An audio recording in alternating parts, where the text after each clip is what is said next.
That's the whole thing I talk about, winning the battle in the morning.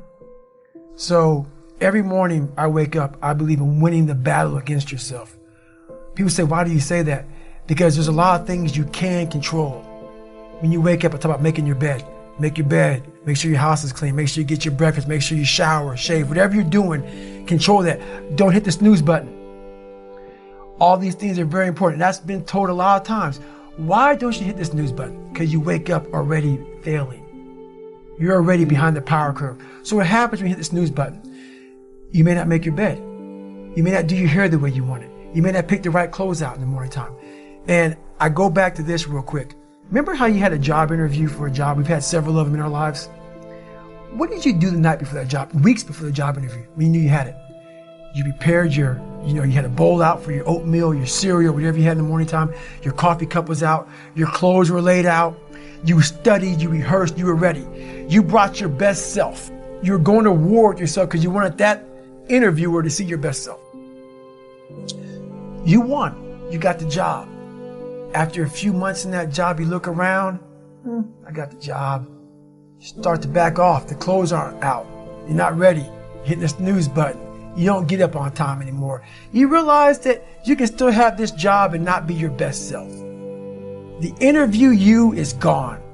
Your job is gone. You have your job, but the interview you is gone. So winning the battle in the morning time is just that. It's that you wake up in the morning time and you own all this stuff, because once you leave your house, the world then gets at you. And that's why I believe in not getting up in the morning time and checking your phone immediately. Everybody does that. They get up, the first thing they do is grab their phone, look at the phone. Maybe bad news on there. So how's your day start off? I don't go to the gym. I don't make my bed. You're caught up now on that phone. That's how your day starts. You lost control. So once you win that battle in the morning time, then once you go out, now you've won. You go outside your house, you may lose your job, you may have a bad hit, but you won something. So you're going into battle having already won something. Having already won. So then if you hit the snooze button, you go out, you just defeated already. You're behind the power curve. Now you've won something. You feel better about yourself. So now you're able to take these hits along the way. So that's the mindset that I think it's important to bring with you every day you go, everywhere you go in life. Win what you can. For me, my routine is every night I stretch out. And I stretch out for 2 or 3 hours every single night without fail. And while I'm stretching out, I'm thinking about my plan for the next day. And I'm thinking about all these different obstacles that may come up. So basically, a lot of us aren't prepared for life. We get up willy-nilly and just hope life is going to happen. It is going to happen. But it's going to happen with a prepared mind or an unprepared mind. Most people attack life with an unprepared mind. What I do is I try to account for all things that could happen, might happen, probably will happen, and then the unknowns. So basically, I can't account for everything, but I do know there could be some things that come up in life that you need to be ready for. I know for a fact I'm not going to want to work out tomorrow. Therefore, I'm preparing my mind for that. I don't want to do that. I know tomorrow will come with some difficult decisions to make. It may come with getting a phone call saying someone died. This happened, that happened. I'm always preparing myself, not in a morbid way, but just like, look, man, be ready for life. Don't let life just start attacking you left and right. Make sure that you start to build a mental armor so then you're ready for life. And that comes with a very physical way, and the physical helps out the mental. Well, the thing about it is funny, man, all these catchphrases people always say, failure is a part of life and failure is how you grow. I've said all that stuff before, but it really is a bunch of shit. I'm so tired of hearing all these fucking cliche, fucking goal-setting fucking posters and all that shit. Half the people who write that shit aren't even doing the shit they're talking about. Half the people talk about failure, they're fucking millionaires sitting back in some nice house or whatever the fuck they're talking about. So it makes me fucking nuts. The reason why I believe I can talk on failure is because I'm still failing today, and I'm failing in a major way, and I'm living when I'm talking. So many people who talk about all this shit, they're has-beens. They're people who used to do it back in the day, now to talk about it. Are you living it today? So for me, failure is something that you should be afraid of. It should be afraid of, but that's why you should go out there and challenge yourself to fail. Because if you're not failing at something, that means you've set your goals to pass, to succeed at everything you do, which means you're not setting your goals high enough. So for me, okay, I'm gonna go out and break the Guinness World Record for pull-ups. Lofty goal, which is why I failed it twice before I finally got it. I knew going into everything I've ever done in my life, Navy SEAL training, 3 times before I got it. Everything I've ever done in my life took me 3 times before I got it. I knew that there was a huge possibility of failure. But what I gained from failure is this. When you see a movie, and you watch a movie about a person who keeps failing, and at the end, they succeed. How do you feel after you watch that movie? I was able to put myself there and say, God, man, how much do you feel now that you finally got there? That's what failure has done to me. I've watched so many things and watched someone succeed at the end of it. It's like, God, I want to feel like that. But failure causes that one feeling.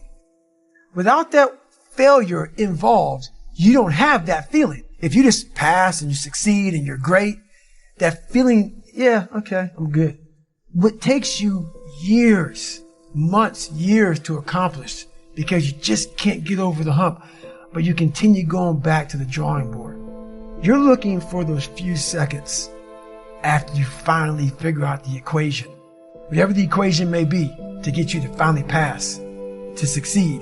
I live for that feeling, but I can't get that feeling without going through, fuck, I failed this equation. I failed this one. I failed this one. I failed this one. Oh, I'm figuring it out. So you start to feel it before you even pass, before you even get to the success part. And then once you succeed, the feeling is unbelievable. And you take that feeling of success through failure and you put it in your cookie jar. And you say, I'll come back and get you again. I'm going to need you again down the road in my life to call on you. Like, for instance, I see men and women now are almost all the same. I see women carrying bags. I see women opening their own doors. Like, this whole world is kind of meshed into one big person. All these customs and courtesies, all these things are just gone. Like, you know, the second that bell rings when the daggone airplane parks, everybody's just up. Versus a man seeing a woman that he's sitting by and say, hey, ma'am, is this your bag? It's all these small things. It's all these small self-disciplines. We're always rushing. We're rushing everywhere. We're rushing.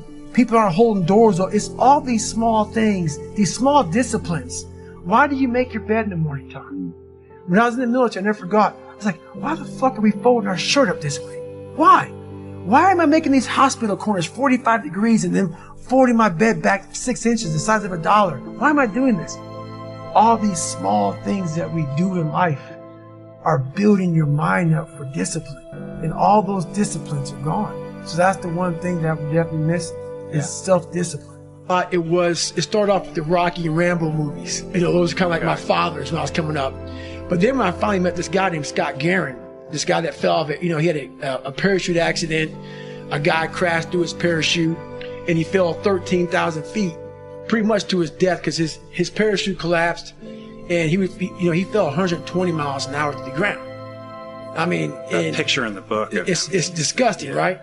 And so he hit the ground, and I met him a couple years later at this CAP, Civil Air Patrol camp. And I'm sitting there, and no kid was like amazed by him.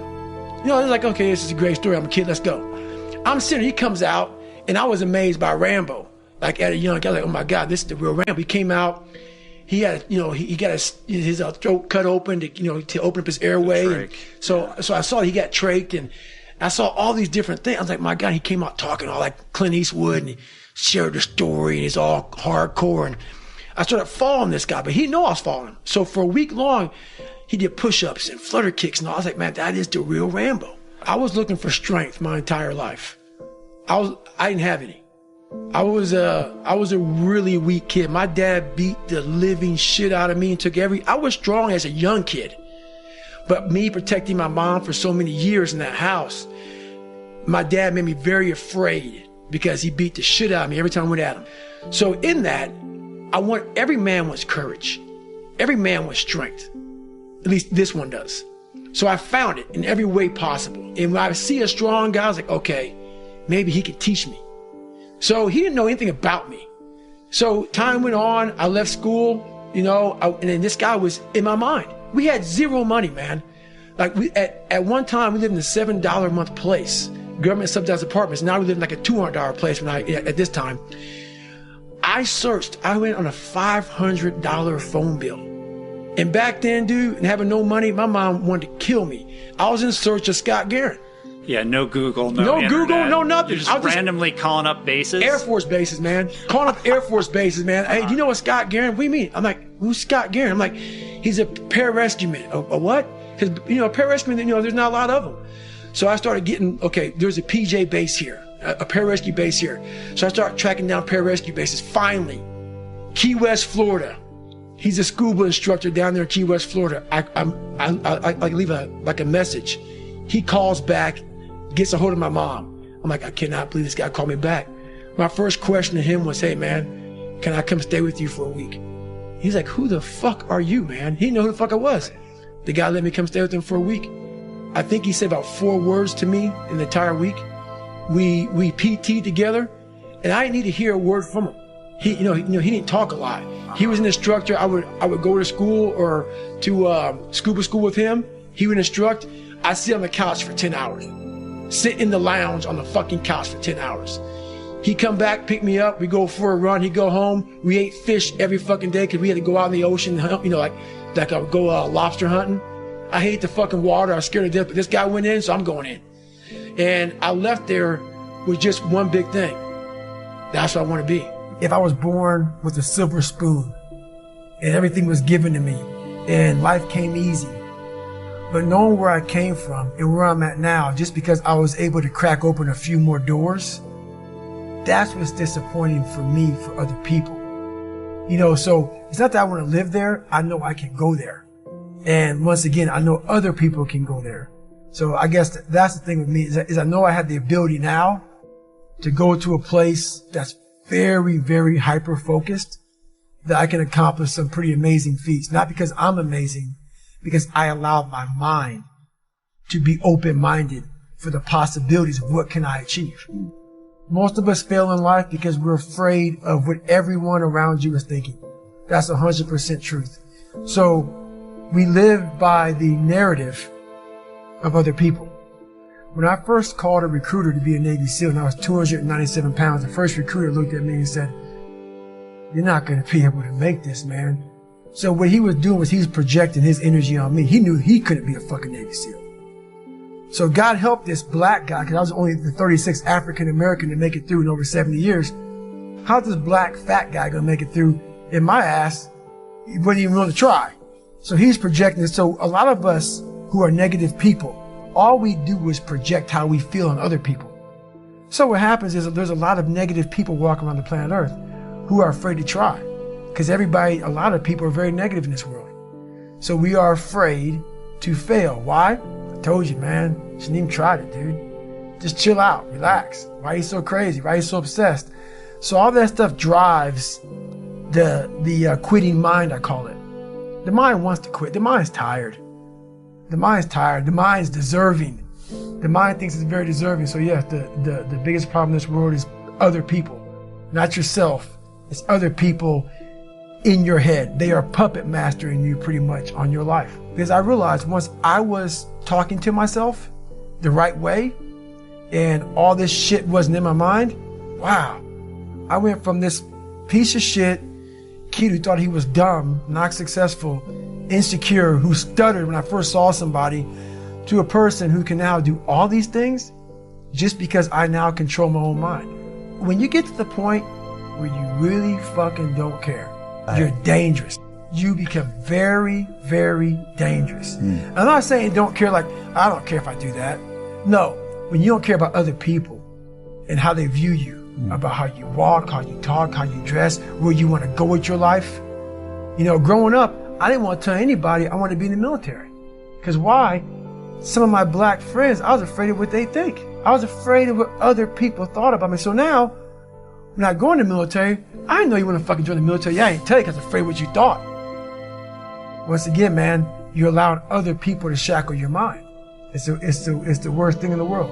Do you think you could go the other way and maybe become a bit cold if you don't care what anyone thinks? Your fiance, your kids, you know, they're not the people around, do you not care what they think? See, that's the thing about it. You have to have an understanding of what not caring means. If your fiance and your kids don't believe in you, you can't care what they think.